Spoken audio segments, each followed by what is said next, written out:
There comes a time in a man's life when he has to make difficult decisions. For example, should he fight or should he give up? I believed that nothing could make my wife do what she did to me. I was married to her for 25 years and we had 3 children. Macy is the youngest daughter. My baby girl, she is 18. Mike is 20 years old and in the Navy. Jason, the oldest son, is 24, married, and he and his wife have given me 3 grandchildren. I didn't work so hard for so many years and provide for my family to leave everything behind and just walk away with nothing. It's not that she betrayed me, it's how she did it. I think after 27 years together, she got bored and decided to diversify her life. I'm pretty sure she thought I was an uninformed simpleton who would never have thought she was capable of cheating. I understood her feelings. She was convinced that I would never hurt her. Maybe I was just a fool in love, or maybe I was stupid and believed in the wrong person. My name is Wallace Banks, and my wife is Marion. We are both 45 years old. You might say we are a middle-aged couple, but I don't think so myself. I run 3 miles a day, eat right, and love my family. Isn't that what a man is supposed to do, take care of his family? Marion has been my rock for 25 years of marriage, and she laid the foundation for it in the couple years we dated before we were married. Marion has always been the one who holds our family together. She attended every wedding, hospital visitation, and funeral. And through all the hardships and adversity, she has remained steadfast as a rock. So why am I now sitting alone in our family home waiting for the kids to return? Well, that's why. Over the last year, Marion has become somewhat distant. She didn't leave the house as often as she used to, and seemed to be constantly deep in thought. Whenever I asked her what was wrong, she just waved it off or said, "It's nothing serious." For the past 3 months, I had not let this attitude go unchallenged, telling Marion over and over again that we were husband and wife. We have always been there for each other, and nothing will ever change that. And then, for the first time in a long time, she smiled. It melted my heart, lifting the heavy weight of uncertainty from it, and I began to think we were going to be okay. Marion asked me to sit down and not say anything until she was done. I readily nodded and sat down. Marion spent the next hour telling me how she felt. Much of what I heard was news to me, but I really didn't interrupt her once. She felt she was stuck in a rut and was losing her identity in her marriage. She needed to be herself again. She wanted to live alone for a while to, as she put it, find herself.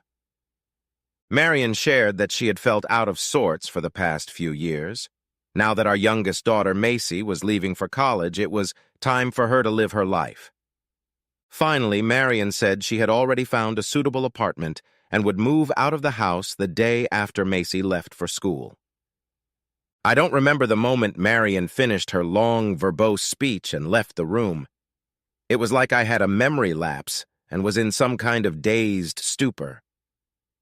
The next thing I remembered was Macy leaning over me and shaking me lightly by the shoulder, anxiously asking me what was wrong. It was already 2 a.m. and she had just gotten back from a date. When I raised my eyes to her, Macy looked at me intently, and as if she understood at once, she asked, "Mommy told you, didn't she?" I asked her when she found out. Macy replied that Marion had told them all that she was planning to leave about 3 months ago. I looked at my daughter stunned and asked, "Why didn't she tell me earlier that she knew about her mother's plans?" My daughter looked away and mumbled that Marion had made her promise not to say a word to me. Now I felt that not only had my wife trampled on my love, but that my children had betrayed me too. They all knew everything, but told me absolutely nothing. Much later I learned that they all knew something else, but they also kept it from me. But something told me that soon all this shit was going to come out. Again, I found out later that Marion had been having an affair with another man for 3 years. Her younger lover, named James, was 33 years old, and in her words, my then-wife, felt like this was something she had to try. I didn't think long. I simply decided that such a wife and marriage was not worth fighting for. If she wants to divorce and leave, I'll let her. But there will be a price to pay. Marion's price will be the house and my pension. She wants out? Okay, so be it. But I'm not giving her the house I paid for just because she wants to move on somewhere else. I also refuse to pay for her cheating on me. So you're secretly having fun somewhere on the side, then you decide to leave, and I'm supposed to pay you for screwing with me for so many years? Hell no. It's never gonna happen. Just like that, with the stroke of a pen, a 25-year marriage was over. She left, taking everything that belonged to her personally, or with the things I had left her. On that last day in court, I wished her well, walked out of the courtroom, and moved on with my own life. Since that day, it was 7 long years before I saw Marion again. The first thing I did after gaining my freedom was to go deep-sea fishing. It became one of the best decisions I have ever made in my life. Solitary, peaceful time alone amidst the quietly rustling blue waves and the cheerful cries of seagulls. I liked it so much that I sold my old house on land and used the proceeds to buy a new one on the water. At the same time, I filed the paperwork needed for my pension, cashed out my 401 KW1 account, and planned some next steps. I had $450,000 in my bank deposit, and at the current interest rate, I was going to get a check for $2,500 every month for the rest of my life. As a new mobile home, I bought a nice 25-foot cabin boat. I planned to sail the seas, the waves, until I died. Or at least until I met a long-haired, sexy mermaid somewhere. A man can dream, can't he? As they say, a nautical romance was just what I needed. Life flows pretty fast. And it's been almost 7 years since I've been a free sailor, salted by all the winds.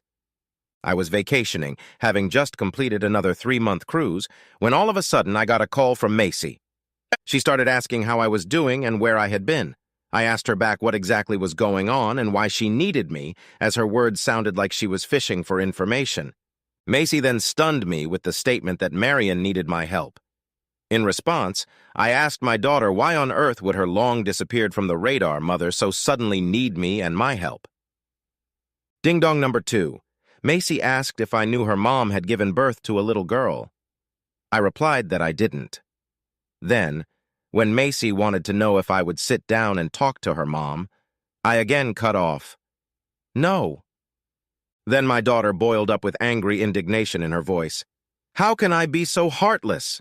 In response, I asked her, and what do you call the so-called family members who knew 2 months in advance that their mother was going to leave her husband, but none of them said a word about this betrayal to their father? Then I hung up the phone.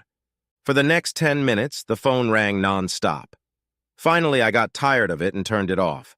The next morning, I changed the number and planned my next cruise. This time, my small but wonderfully cozy, especially without the crazy broads, boat would sail to St. Thomas and then head to Bermuda. And there. Well, after that, I'll come up with some new purpose for the trip. That afternoon, just as I was about to cast off the moorings, my 2 sons showed up at the dock. Mike and Jason looked like they were afraid to speak first, so I invited them aboard and offered them a beer. Jason spoke first. Dad, we know we were wrong not to let you know what Mom was planning, but honestly, we didn't think you'd suffer this long. I mean, you were spending all your time at work anyway, he mumbled. Then Mike stepped in, sharing his deep thoughts. Mom was lonely and, well, she made a mistake. Now she needs your help and you're turning your back on her.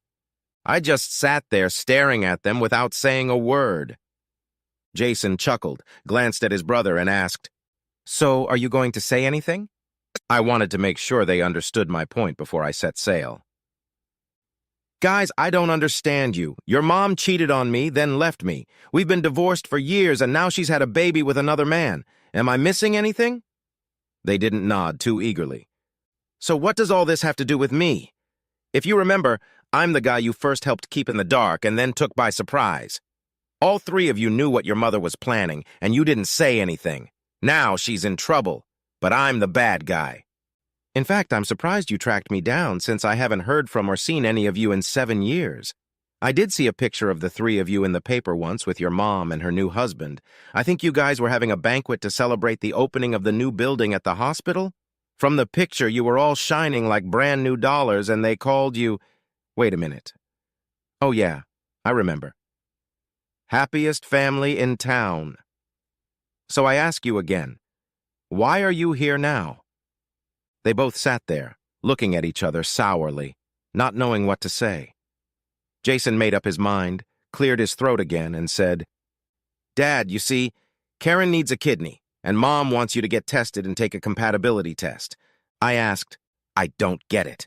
Why would I want to get tested if Marion's baby has nothing to do with me? Anyway, I repeat my question again. Why are you here?" Then Jason and Mike completed their betrayal of me. "Dad, the thing is, Karen's your daughter. Mom was pregnant before she left you." To say I was shocked at the news would be a gross understatement. "How old is the baby?" I asked, as soon as my eyebrows were back where they belonged. "She's 7, Jason answered. "And when did you find that out?" I asked. The brothers looked at each other again, and this time it was Mike. "Mom let us know about it at the same time she told us about her plans to get a divorce." I couldn't believe my boys had grown up to be such ragheads. I had always taught them to do the right thing, and they turned out to be such crap. Realizing that we had nothing more to talk about and it was useless, I got up from my seat, walked to the door, and opened it. Holding it open, I jerked my head toward the exit and gave them an eloquent look before they realized what was going on. Rising from the bench, both of them jumped out onto the pier and were gone in a minute. I was making the last preparations before sailing when Marion herself drew up on the pier. I had dropped anchor and was just leaving the pier when she sped up, ran briskly to the edge, and jumped aboard. The boat had moved about a couple of meters off the pier when I turned off the engines. I was about to throw her ass overboard when suddenly a little girl appeared on the pier calling for her mommy. I barked at Marion to get the hell off my boat. In response, like a magician, she grabbed a pair of handcuffs from somewhere and hurriedly chained herself to the deck bollard of the boat, immediately seating herself next to it. "Wallace, I know you hate me right now, but she," Marion pointed to the girl on the dock, a pleading note in her voice, "needs your help. Karen is going to die without a kidney. Please don't hurt her because of what I did. I know you're angry, Wallace, but, I also know that you're better than that." I looked at Marion and I said, "No, I'm no longer the magnanimous person you knew. I'm dead inside, and it's your fault I became that way, so no, I won't help you or her. Heck, I never knew she existed, and I understand you were never going to tell me, so both you and our pathetic children are dead to me." As she crouched, jingling her shackles and whimpering at the gangway, I pulled my axe out of its sheath and walked over to her. I was about to chop off the spot where Marion had chained herself when suddenly it hit me. This could be my second chance to fix what was messed up the first time. "Marion, I've changed my mind," I said. "I'll help Karen in any way I can, but it's going to cost you." Marion was so happy that I was going to help Karen that she immediately blurted out, "I'll do anything." I moored the boat back up, and Jason came over with a key to uncuff his excited mother. After that, I immediately called my attorney to outline my plan to him, which he had to put in proper writing. The next day, we reported to the hospital, me and my attorney. Upon seeing my representative, Marion began to look a little concerned. The doctor drew blood, removed himself for a while, and then returned with a positive test result. So, I could donate my kidney. Marion was happy, but only until my lawyer voiced my conditions to her, and at the same time to my older children who were also present. To save Karen, they had to officially give her up. "Marion, in all the years we've been married, I've always sacrificed something of myself. Neither you nor the kids have ever sacrificed anything. It's always been me. When you wanted a new car, I'd trade mine in and buy you one you liked. When the kids wanted something or somewhere, I was the one they did without. I missed out on their growing up because I plowed like an ox to make sure they had the best. And what did I get in return? I got betrayal, all of you." I circled my former family huddled against the wall across from me. "And now, Marion, you want my help? Well, now it's your turn to give up something. If you love her, let the girl go, or you can try your luck and wait for the right donor." Before I could finish, Marion screamed, "I'm not giving up my baby for anything!" The lawyer and I stood up, and without saying a word, we immediately headed for the exit. Jason and Mike jumped up to try to forcefully stop me. My lawyer warned them in an ironclad tone that if they laid a finger on me, they would spend the next 10 years in jail. The guys slowed down, but Macy intervened, shouting, How are you going to sleep at night knowing you're killing our little sister? I stopped, glared at her, and asked, How do you sleep at night yourself knowing you took your father and threw him out? No special worries? I'll sleep the same way. What happened at the hospital was the beginning of World War III. Over the next few days, I almost got a restraining order. But I started the engine in time and moved away from the pier to a distance of about 100 meters, where I swayed calmly on the waves, not paying attention to the fact that I was waving and yelling from the pier. When the bailiff returned a short time later in a speedboat, I turned on my afterburner. They would have to chase me along the coast for about 400 miles before I would decide to raise the sails. The lawman gave up when we reached international waters in this fashion. Eventually, I stopped about 10 kilometers off the coast. Once in cell phone range, I called my lawyer for an update from the mainland. He reported that Karen was getting worse, and also that Marion had expressed a desire to talk. I asked him to set up a video conference for us. On it, Marion at first still begged me not to do what I was talking about. I laughed and said, It's the same thing you did to me. The three of you conspired and threw me out. So, Marion, if you don't accept my terms, then all I can say to you now is, bye-bye. In the end, Marion had to agree to my demands. The day I showed up at the hospital, I arrived with representatives from Child Protective Services. At the same time, just in case, I hired 2 retired police officers to guard and enforce order. No one but me could take Karen out of the hospital. The transplant surgery went well. On the 3rd day of our stay there, Marion entered my room accompanied by some man. He introduced himself as James Paxson and turned out to be her current husband. The same lover she'd left me for extended a hand to greet me, but I ignored that kind of friendly shit and asked directly what the couple wanted from me now. Turns out, they were here to tug at my heartstrings one more time and press my sense of compassion.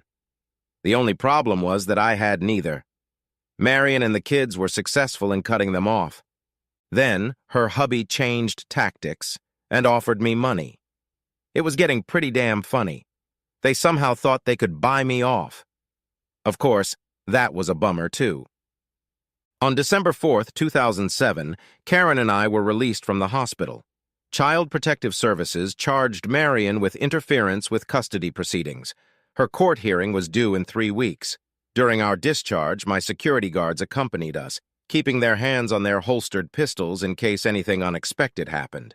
Karen and I were put in a car and sent straight to my boat. One guard climbed aboard to make sure there was no intruders inside. Despite all the precautions, my 6th sense told me that something was wrong. So as soon as we got the signal that everything was okay on the boat, we hoisted the sails and set sail. As we moved away from shore, Karen whimpered for the first 2 hours, until I beckoned the girl downstairs and opened her cabin. There, waiting for Karen, was every kind of Barbie and Bratz doll you could find, plus the latest and coolest iPod. A little while later, Karen asked me to hold her phone for her. She shared a secret with me. Her mommy said she would know where to find her daughter if the phone was on the upper deck. I scrutinized Karen's phone as she ran off to play with her spiffy new doll friends. Yep, she had some kind of clever tracking program on her phone. It was the kind of trick I should have expected. I guess that's what my gut was whispering about. So they want to know where we are? Well, I'll help them. I put my phone in a waterproof Ziploc bag, attached it to my life jacket, and tossed the whole thing overboard. The spy decoy will go about its business, and I think Karen and I will head for the coast of Turkey. Or Greece. Who knows where the tailwinds will take us. Epilogue. After some wandering, we eventually ended up in Ireland, where we settled down. My daughter and I had a slow start in getting to know each other, but we're doing well now. It's been about 10 years now, and it's time for Karen to go to college. She wants to go to Duke, too. Karen recently wrote to her mom and told her that she was going to come to the States to study. My daughter has grown up to be a caring and considerate young lady. I have already paid her tuition, so she is ready to go out into the world. I'm a proud father, and I like it that way. I can tell you briefly about myself. During my years here in Ireland, I met a wonderful red-haired woman with emerald eyes named Tilia. We love and appreciate each other, and we're doing just fine. And a bit of news from the States. Jason found out a little more about the betrayal when his mom, Marion, and his wife went on a fun trip to Vegas. Jason's wife came back penniless, but 100% pregnant. But it wasn't until much later that they found out. When she gave birth, the baby bore a striking resemblance to a Mexican. And they say, "What happens in Vegas stays in Vegas." That's a lie, you parasites. Marion had not been idle all this time either. After leaving James Paxson, she had very sensibly moved in with his brother. Yes, Marion had always been a practical woman. Well, there's no arguing about taste, as the old saying goes. Macy was dumped the night before the wedding. It turned out that her fiancé was a secret homosexual, just didn't want to admit it early, until his father gave out. Mike. Well, he's doing just fine, I think. He's the guy who scrapes gum off the walls and subway platforms. You've probably seen these successful geniuses in big cities. Aye? I'm glad life gave me a second chance.